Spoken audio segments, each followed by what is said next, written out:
Para kekasih, saya ingin mengajak semua saudara memperhatikan dari firman Tuhan tentang permanent reality, ya saudara. Nah, permanent reality ini artinya kenyataan permanen, saudara. Kenyataan permanen. Tidak 1-2 kali, setahun 2 tahun dia menolong, tetapi permanen. Permanen berarti sampai selesai. Sampai saudara punya hikayat, saudara punya riwayat, saudara punya history, habis. Ya, saudara, dia tetap Allah yang nyata. Katakan, dia Allah yang nyata. Di dalam segala jalannya. Di dalam hidup saya. Untuk selama-lamanya. Amin. Haleluya. Para kekasih, itu sebab saya akan mengajak Anda membuka 2 buah ayat yang saya juga kagum dan heran bahwa janji begini besar ada pada perjanjian lama, saudara. Ya, di dalam 2 Samuel pasal yang ke-7 ayat 25 dan 29. Para kekasih, mari kita akan membaca bersama dari 2 Samuel pasal yang ke-7 ayat 25 dan 29. 1, 2. Dan sekarang ya Tuhan Allah, tepatilah untuk selama-lamanya janji yang kau ucapkan mengenai hamba-Mu ini dan mengenai keluarganya, dan lakukanlah seperti yang kau janjikan itu. 29. Kiranya engkau sekarang berkenan memberkati keluarga hamba-Mu ini, supaya tetap ada di hadapan-Mu untuk selama-lamanya. Sebab ya Tuhan Allah, Engkau sendirilah yang berfirman, dan oleh karena berkat-Mu keluarga hamba-Mu ini, dan oleh karena berkat-Mu keluarga hamba-Mu ini, dan oleh karena berkat-Mu keluarga hamba-Mu ini diberkati untuk selama-lamanya. Jadi saudara harus pegang perjanjian Tuhan ini, ya. Dan karena perjanjian ini adalah perjanjian yang luar biasa. Dan sekarang ini adalah doa syukur Daud. Ya, perhatikan, doa syukur Daud. Apa sebab? Ya, mulai ayat 1. Coba tengok judulnya. Janji Tuhan mengenai keluarga dan kerajaan Daud. Itu saudara baca nanti di rumah ayat 1 sampai dengan ayat 17.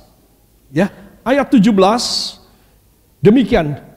Tepat seperti perkataan ini dan tepat seperti penglihatan ini, Nathan berbicara kepada Daud. Katakan, luar biasa. Sehingga apa yang dikatakan dalam 17 ayat oleh Tuhan melalui Nathan atas dasar apa yang dia tangkap dari penglihatan dan visi dia kepada Raja Daud. Lalu ayat 18 mulai, Raja Daud bersyukur kepada Tuhan. Di mana dia bersyukur? Saya mau tanya, di mana dia bersyukur? Di dalam rumah Tuhan. Coba perhatikan ayat 18. Lalu masuklah Raja Daud ke dalam. Kemudian duduklah ia di hadapan Tuhan. Ya, dia masuk dalam rumah Tuhan. Setelah dia mendengar ini, saudara, Nabi Nathan itu datang di depan singgasana di mana dia bertakhta, saudara. Dan Nabi Nathan menyampaikan 16 ayat ini kepada Raja Daud. Ketika Daud duduk di atas singgasananya. Tetapi setelah begitu selesai, Nabi Nathan menyampaikan penglihatannya, maka Nabi Nathan pulang. Daud mencopot semua baju kerajaannya, pakaian kerajaannya, tongkat kerajaannya, mahkotanya, saudara. Rantai yang mengikat pinggangnya dari emas, dia meletakkan itu semuanya dan dia masuk ke dalam rumah Tuhan. Dia berganti pakaian dengan pakaian kain belaco, kain katun. Dan dia datang di hadapan hadirat Tuhan, saudara. Karena dia tahu semua kemegahan yang dia terima, semua atribut, kekayaan dan kehormatan dari raja-raja itu datang dari Tuhan saja. Makanya dia copot semuanya. Ketika dia datang di dalam rumah Tuhan dan dia mulai menaikkan doa syukur. Katakan doa syukur. Adalah ucapan dari hati seseorang yang menerima kenyataan atau yang akan terjadi berdasarkan janji Allah. Saya juga harus demikian. Dalam nama Yesus, saya harus selalu satu, mendapat pengertian daripada visi Allah. Dua, bersyukur untuk segala yang Allah akan lakukan seumur hidup saya. Amin. Haleluya. Itu sebab para kekasih perhatikan. Saya ingin supaya semua saudara memegang permanent reality. Satu kenyataan yang permanen di dalam hidup saudara. Semua katakan yang dinyatakan sebagai hasil visi ilahi dari firman Tuhan. Amin. Kalau saudara tidak punya itu, beri kemuliaan yang baik bagi dia. Kalau saya dan saudara tidak punya pengertian firman saudara, maka saudara, engkau hanya menggigit jari, engkau hanya mengelus dada, engkau hanya mencucurkan air mata kecewa saja. Saudara, tapi kalau engkau mempunyai visi ilahi, gembala sidangmu telah menyampaikannya setiap kali, dan engkau mendengar dan menerimanya, saya yakinkan Anda bahwa itu akan menjadi permanent reality di dalam kehidupan saudara. Dan saya yakin bahwa siapapun yang mendengar firman di luar sana, dan kapanpun ini firman kembali di-retrieve untuk didengarkan kembali, saya ingin supaya semua saudara yakin, dia tetap sama janjinya kepada Daud, kepada saudara, anak keturunan saudara. Haleluya. Beri tepuk tangan yang baik bagi dia. Para kekasih, coba perhatikan berikut ini. Saya memetik sebuah terjemahan dari New English Translation, saudara. Dan ini merupakan terjemahan yang sah oleh pemerintah Amerika Serikat, NET, saudara. Dan di sini ada sesuatu yang di banyak versi terjemahan bahasa Inggris dan bahasa yang lain tidak terdapat. Dan justru karena itu ada di sini, saya mengambilnya menjadi judul khotbah saya, saudara. Dan kalimat ini yang kehilangan ini, kalimat yang diomit ini, ternyata luar biasa, ya saudara. Semua versi terjemahan hanya mengatakan, so now, O Lord God, make this promise you have made about your servant and his family. Do as you promised. Saudara, tetapi New English Translation mengungkapkan lebih jelas kenapa permanent reality tidak dimasukkan di dalamnya. Saudara, dan justru inilah yang menjadi satu legalitas dan satu trademark daripada seorang anak Tuhan, justru harus punya permanent reality. Jangan hanya sementara. Ya, saya yakin saudara akan setuju. Saudara, kalimat yang lainnya sama dengan terjemahan bahasa Indonesia. Cuma ada kehilangan permanent reality.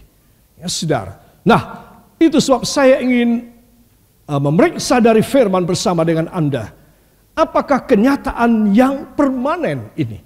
Saudara, kenyataan yang permanen adalah berkat yang tetap selalu ada. Ketika masa pandemi, ketika masa kesusahan, ketika masa kejayaan, ketika masa peperangan, masa huru-hara, selalu harus ada permanent reality. Harus selalu ada kenyataan yang permanen. Saudara dan saya, sebentar kita akan melihat kenapa ada kata permanen ini. Akan mengurapi dahi kita, kepala kita, dengan minyak urapan. Saudara, dan itu salah satu unsur ilahi yang membuat kita mempunyai permanent reality dalam hidup kita. Itu sebab para kekasih, berkat yang nyata yang tetap selalu ada. Ketika masa paceklik, saudara punya penghasilan produksi, saudara punya income sedang hancur, sedang minus dan defisit. Kalau saudara mempunyai kuasa ini, perjanjian permanent reality ini, saudara, engkau tetap ada jalan keluar dan Tuhan mengangkat engkau. Tidak akan terasa kekurangan, tidak akan terasa hancur, berantakan. Selalu ada permanent reality dari Tuhan. Haleluya. Saya mau tanya, siapa yang setuju dan senang sekali dengan hal ini? Tolong lambaikan dua tangan saudara, ucapkan terima kasih kepadanya. Hanya sedikit yang mengatakan, ucapkan semua terima kasih Bapa. Lebih keras lagi. Lebih keras lagi. Terima kasih Bapa. Terima kasih Yesus. Terima kasih Roh Kudus. Untuk permanent reality. Dalam nama Yesus. Saya akan bawa pulang seumur hidup saya. Amin. Haleluya. Saudara yang kekasih, inilah pendahuluan yang saudara harus ketahui. Jadi justru judul khotbah saya, ya saudara, ini hanya ada pada versi New English Translation dari bahasa Inggris. Saudara, Daud mempunyai dua brevet. Brevet itu adalah tanda kehormatan. Katakanlah dia sudah lulus, maka dia dapat diploma, ijazah. Ya saudara, dia dapat brevet. Istimewa kalau di kalangan militer, selalu dikatakan brevet. Brevet menyelam, kalau dari TNI Angkatan Laut. Kalau dari TNI Angkatan Udara, brevet terjun payung. Itu kasih brevet. Saudara, bahwa sudah pernah, saya bukan sembarang prajurit. Kata brevet itu hanya dipersembahkan kepada petinggi-petinggi militer. Ya, saudara harus ingat. Dia hanya menerima brevet sebagai bukti bahwa dia sudah pernah terjun payung, walau cuma satu kali. Dia mendapatkan brevet terjun payung. Brevet menyelam. Daud menerima dua brevet atau dua meterai dalam hidupnya. Dan itu membuat dia berjaya luar biasa. Namanya ditakutin oleh semua raja di sekitar dia. Saudara, itu sebab saya ingin pada pagi ini, para kekasih, untuk kita menerima juga brevet ilahi. Katakan brevet ilahi. Yaitu meterai Roh Kudus. Saudara, ini luar biasa. Dan ini membuat seorang Daud, siapa Daud? Seorang Daud, dia adalah anak ke-8 dari Bapak Isai. Bapak Isai punya 8 anak, laki-laki semua. 7 anaknya menjadi tentara, laki-laki. Gagah, cakep, tinggi, besar. Tetapi yang paling bungsu, Daud, tubuhnya paling kecil. Saudara, lihat. Anak paling kecil, tetapi karena dia tidak mempunyai postur yang baik, saudara, apa yang terjadi? Saya tidak suka menyampaikan sebetulnya. Yang terjadi adalah kedua orang tuanya kurang menghargainya. Kedua orang tuanya menganggap ini adalah anak terakhirku dan anak yang terbuang. Karena 7 kakaknya menjadi tentara, menjadi komandan. Tapi si adik yang paling bungsu, ya udahlah. Mereka berdua orang tua bicara sendiri. Kita suruh menggembalakan kambing dan domba saja. Supaya aku tidak usah mengupah orang. Biar Daud yang menggembalakan kambing dan domba. Saudara yang kekasih, kasihan ya. Kasihan sekali. Teriris perasaan kita. Saudara, saya beritahu kepada Anda. Orang yang begitu terbuang, bahkan oleh orang tuanya sekalipun, saudara, ketika Nabi Samuel datang ke rumah Bapak Isai, dan 7 anak, satu demi satu disuruh jalan. Ya, disuruh jalan di depan Nabi Samuel. Saudara, pertama berjalanlah Eliab, kemudian Abinadab, kemudian lewat anak-anak yang lain. Tuhan selalu berkata, bukan ini. Pas, bukan ini. Tuhan. Samuel dalam hati berkata, Tuhan, ini yang di mukaku ini, Eliab, ini gagah sekali. Sekarang pilihan Tuhan sedang ada di depanku, akan aku urapi dia. Cakap sekali, tinggi besar dan gagah sekali. Tuhan bicara sama dia. Bukan yang cakap, yang dilihat oleh mata yang aku pilih. Karena aku memilih hatinya. Katakan, Tuhan tidak melihat wajah. Tuhan melihat hati. Yang percaya, beri tepuk tangan bagi dia. Haleluya. Setelah 7 anak lewat, dalam hatinya Samuel, Tuhan apa enggak keliru? Apa bukan keluarga sini ya? Atau mungkin siapa lagi? Lalu Nabi Samuel bertanya pada Bapak Isai, Pak Isai, apakah anakmu cuma 7 ini?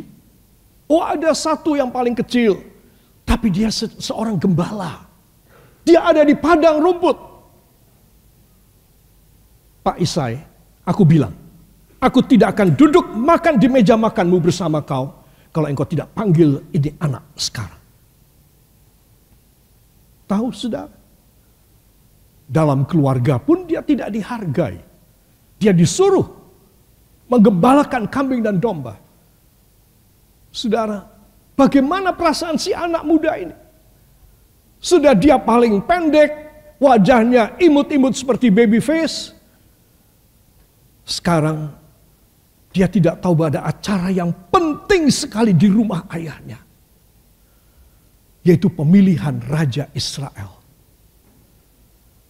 Saudara, lalu terpaksalah Bapak Isai mengutus salah satu anaknya memanggil Daud untuk segera pulang. Sore hari itu. Dan ketika Daud masuk dalam rumah, Tuhan berbisik dalam hati Nabi Samuel. Ini orangnya. Aku mau kau mengurapi orang ini. Daud, urapi kepalanya. Dialah calon Raja Israel. Calon apa? Raja Israel. Wow. Kalau saudara yang Daud kayak apa? Saudara. Begitu masuk, langsung Nabi Samuel berkata, Daud berlutut. Aku atas perintah Tuhan akan mengurapi kepalamu. Karena engkaulah calon Raja Israel. Dan Daud berlutut. Orang tuanya, saudara-saudaranya, kakaknya semua heran. Semua geleng kepala. Gak masuk akal. Tidak masuk akal. Tapi Samuel mengambil bejana minyaknya dan menuangkan di atas kepala Daud. Dan Samuel berkata, mulai sekarang aku mengurapi engkau dengan minyak menjadi Raja Israel. Sejak saat ini Roh Kudus akan selalu menaungi engkau. Luar biasa. Katakan luar biasa. Beri tepuk tangan bagi dia. Jadi siapa yang akan dipilih oleh Tuhan? Seorang dengan perawakan yang bagus, wajah yang bagus? Tidak. Tuhan memilih seorang dengan hati yang bagus. Seorang yang mempunyai satu hubungan yang baik dengan Allah. Roh Kudus dalam hidupnya. If you don't have such kind of heart and spirit in your life, then you will not be chosen by God. But if you have a very good heart, so honestly before Him, and you walk in your living in the truthful, in the straightness of the Holy Spirit and the words of God, no matter how, God will choose you and make you a king before Him. Even though you are not king or queen. I know but you will be chosen by God. Saudara. Jadi kalau saya dan saudara mempunyai hati yang tulus dan berkenan dan layak di hadapan Tuhan, bagaimanapun perawakan saudara, maafkan saya, sejelek apapun wajah saya, semiskin dan sebodoh apapun saya, atau anak saudara yang ditelantarkan di rumah, jangan sembrono. Bisa-bisa Tuhan pilih anak yang cacat atau anak yang tidak baik, yang menurut saudara anak yang tidak layak Tuhan. Biar dia menggembalakan saja. Justru itulah yang dicari oleh Tuhan. Dan orang ini menjadi orang yang dahsyat di mata Tuhan. Semua katakan, karena hatinya dahsyat. Saya mau menjadi seperti itu sepanjang hidup saya. Dalam nama Yesus. Amin. Haleluya.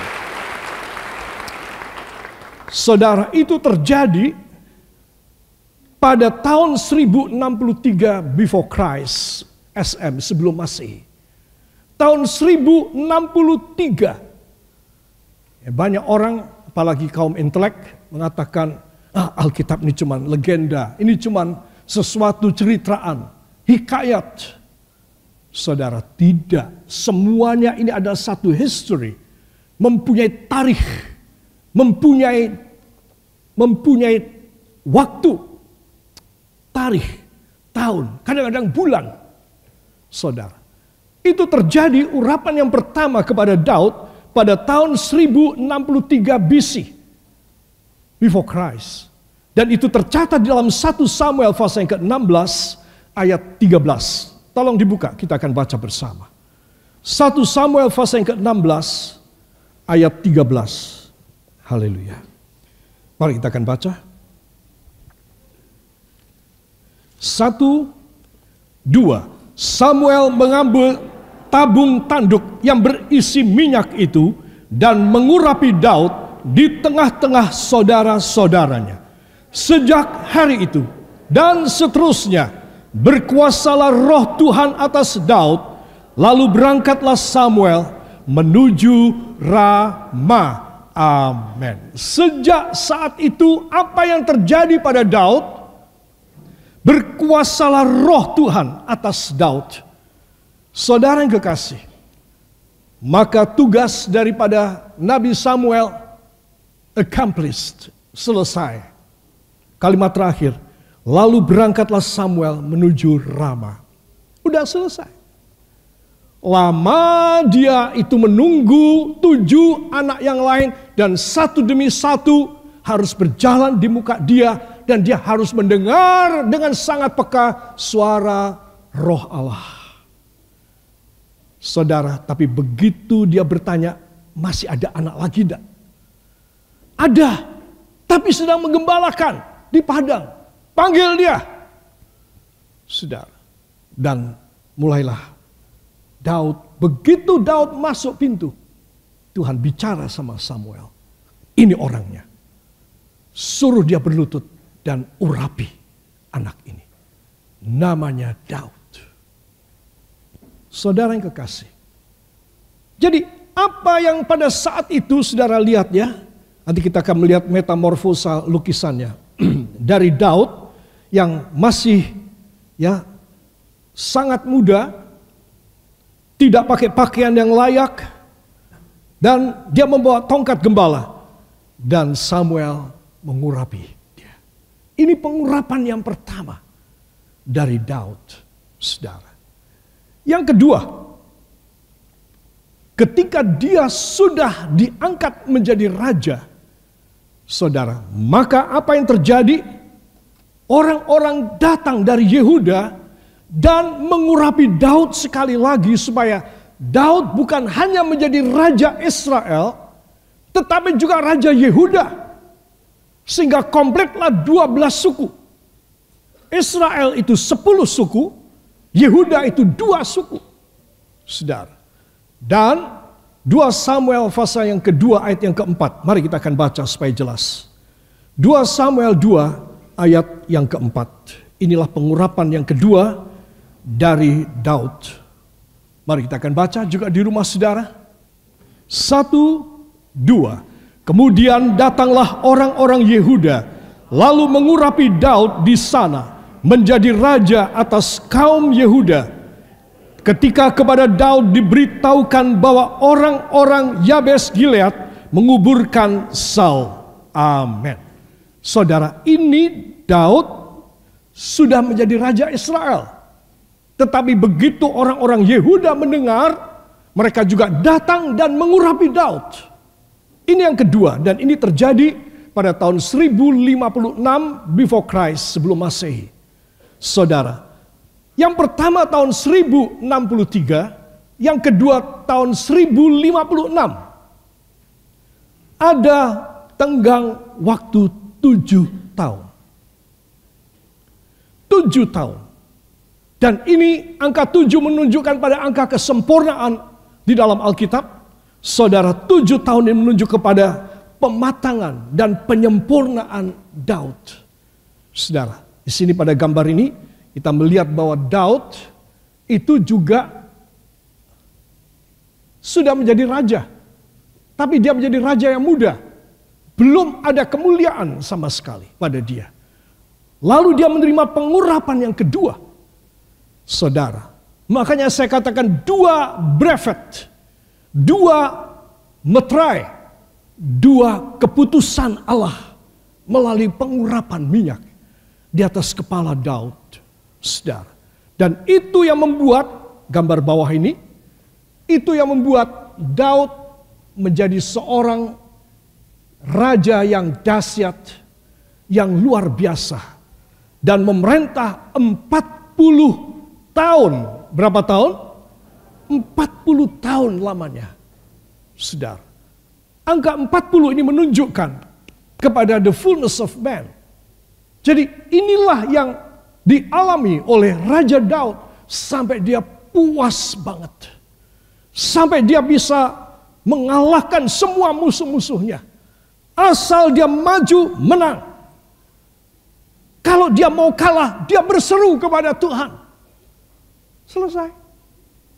Itu Daud. Tidak puas kayak apa? Orang penuh dengan mujizat dan keajaiban. Sangat-sangat puas. Harta berlimpah-limpah. Mendapat kehormatan yang dahsyat dari Tuhan dalam hidupnya.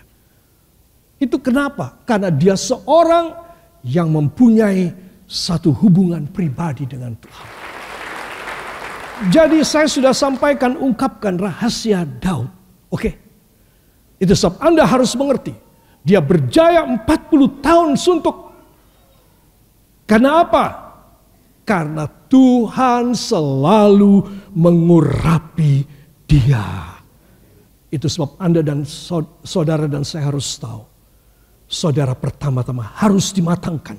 Katakan, saya harus dimatangkan.